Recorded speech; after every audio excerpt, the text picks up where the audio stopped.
Yo, what is up guys, Chillfeed here, back with another Borderlands 3 video, and I'm not joking if I tell you that this build I have for you guys today is the most fun I've ever had with Fl4k on Borderlands 3 ever since the Mayhem mode 4 has been introduced into the game. And I'm sorry in advance for anyone who clicked on this video who doesn't own the DLC, because unfortunately to get the most out of this build you will need 2 DLC items, one of them being the new legendary Iron Cannon rocket launcher, and the other one is the new class mod for Fl4k, the Teething Stack Pod, which both will only drop in the new DLC area. But for anyone who does own the DLC, I think I found a way to maximize the potential of both these 2 new items with this gear and build to potentially even one-shot some bosses. No anointments needed, no glitches involved, let's jump right into it. So like I said, what you're going to need is the new Iron Cannon Blood of rocket launcher, and this rocket launcher will almost 100% guaranteed drop from the Fabricator Mark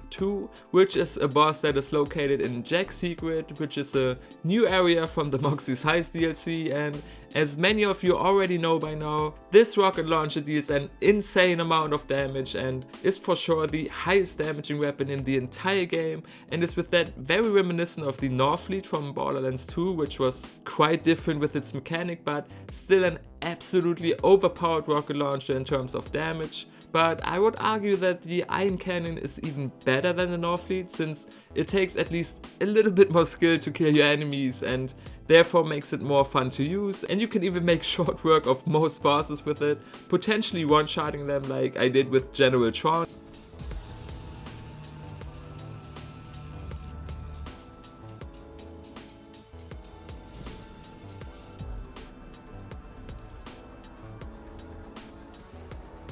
Or even just two-shotting most other bosses with this weapon. And this is because the weapon has the ability to drastically increase the damage after each kill, I believe, which lets this weapon, in combination with the Guardian rank perk Overkill, turn into a one-hit machine. Because what Overkill does is it adds excessive damage from your last kill to your next shot. Like, for example, let's just say your enemy has, like, I don't know, 200,000 HP and you deal about 1 million damage with the Iron Cannon on a critical hit. That means your next shot will get the excessive damage of 800,000 added to it, making it possible to deal almost 2 million damage. And not only that, but the damage goes up even higher with the ability of the gun. Remember, the Iron Cannon gets drastically increased damage after every kill, and it doesn't even end there, since you can potentially get even higher damage for every critical hit you deal when you equip the Teething Stack Pod class mod that increases your crit damage for every consecutive crit you hit.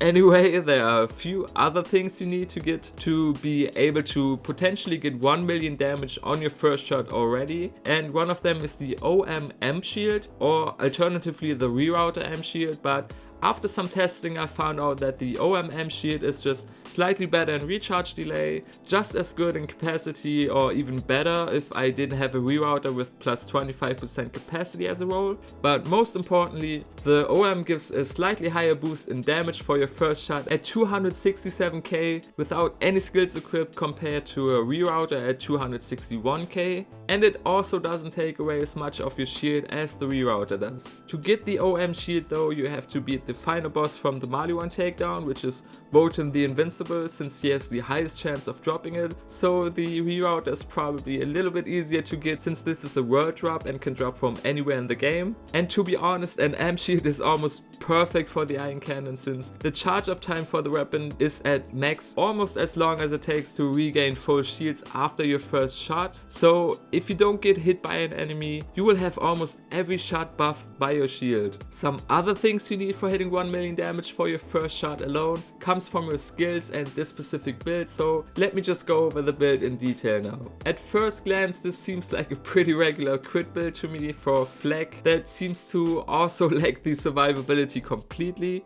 which I would agree with if you would be using this build for anything other than the Iron Cannon, or even a high damaging sniper rifle like the Monocle. But to be honest, the Iron Cannon is a much better sniper rifle than the Monocle ever was. Okay, starting with the Hunter skill tree, we have an old favorite perk of almost any Fl4k user at release, which is Leave No Trace, and this might just be personal preference, but I thought since the iron cannon is a rocket launcher, it is only limited by having low ammo capacities, and therefore Leave No Trace is a good way to get at least some of that ammo back on a crit, which is something surprisingly easy to hit considering the iron cannon is a rocket launcher, but pretty accurate for it. Next up is Planetary Stalker, and I put 2 points in there just to get to the next tier of perks, but it's also a nice damage bonus to have, especially combined with a Bounty Hunter class mod, but I'll get to that later in the video. You could also go for Second Intention to increase your reload speed after a kill and increase it even further after a critical kill, since it is again a rocket launcher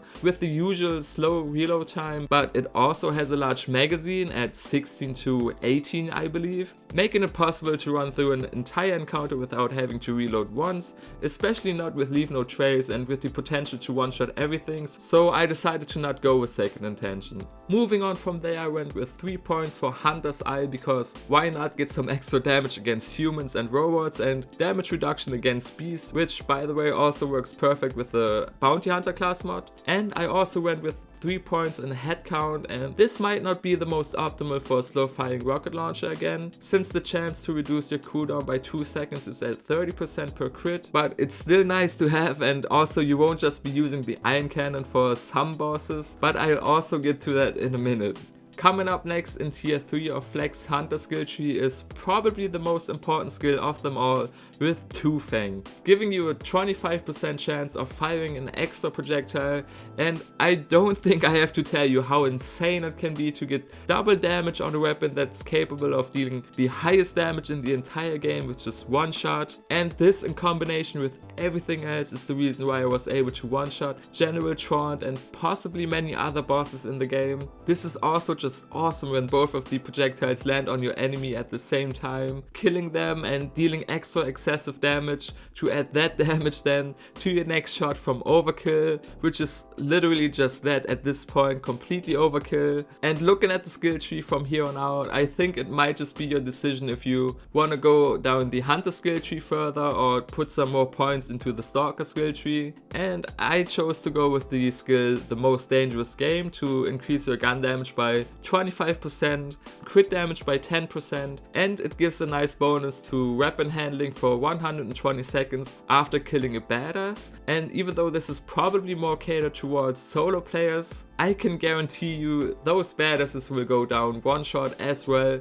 so you'll have the damage bonus up almost all the time as long as there's a badass around, of course. I ultimately decided to go with the capstone in the Stalker skill tree and didn't go down further in the Hunter skill tree here. And the capstone is the power inside to give Fl4k and his pet a straight up damage increase by 25% and an insane 50% at full health. Anyway, to get there, starting from the bottom of the Stalker skill tree, I went with 5 points into Furious Attack for an increased gun damage and handling for just continuously shooting my enemies, and this again is not great for the iron cannon and pretty much useless, but once again, this is something I will talk about in a minute. I'm sorry for repeating myself with this, but I want to avoid any confusion for you, and I think you will see what I mean once I get there. I also chose to go with 3 points into self-repairing system. I mean, the extra health regen is not really noticeable, but the max health increase is a nice thing to have, and also I had to choose something to get down further in the tree, and my other options are pretty much useless for this build. Anything but useless is the skill Eager to Impress that decreases the action skill cooldown by 1.25 seconds on a kill and by 2.5 seconds when your pet kills an enemy, but to be honest, your pet won't be killing anyone. And of course, the action skill I want to reduce the cooldown for and spend as much time in it as possible is going to be the normal fadeaway,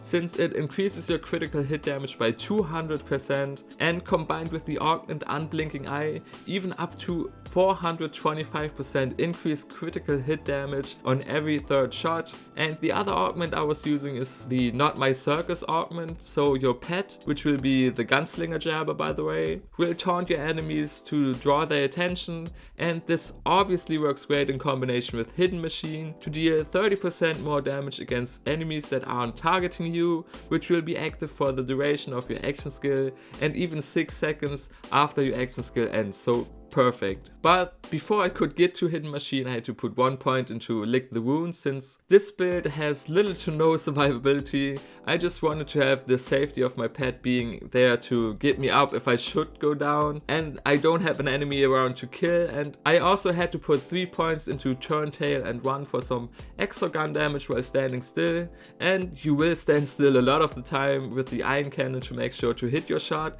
And even if you don't stand still, you get some more health regen and damage reduction, which is also nice. Next up is one of my favorite skills and the last skill I will go over in the Stalker skill tree, which is the Fast and the Furious for some extra 25% gun damage, which is 3 points and some much needed increased movement speed since you are so painfully slow with the rocket launcher on your shoulders. And with the last skill I equipped, which can be found in the Master skill tree and is Persistence Hunter, I will now finally tell you why I went with some skills that are not that useful for the Iron Cannon. And the reason why I went with Persistence Hunter, Furious Attack and maybe even Head Count is because on some bosses you won't be able to get the maximum potential out of the Iron Cannon, mainly against larger bosses like the Grave Ward, Tyrene or even the Rampager. I mean, even though you can make it work and it works fine sometimes, you're much faster in killing them with the good old Maggie. And for the Maggie, you want to increase the duration of your fade away from 5 seconds back up to 8 seconds